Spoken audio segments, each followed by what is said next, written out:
This is how to create a cool typewriter text effect in Premiere Pro. First, use the Type tool to click on the program monitor and type the full text you want to appear with the typewriter effect. Next, format your text in the Essential Graphics panel by adjusting the font, size, color, and alignment according to your preference.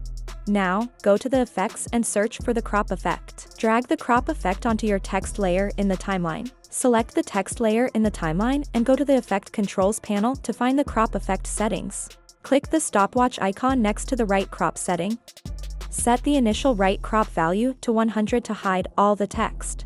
Then, move the playhead forward to where you want the typewriter effect to end and set the right crop value to 0 to reveal all the text. Premiere Pro will automatically create a keyframe for the second position. Finally, adjust the position of the keyframes in the timeline to control the speed of the typewriter effect. Closer keyframes will make the text appear faster, while further apart keyframes will slow it down.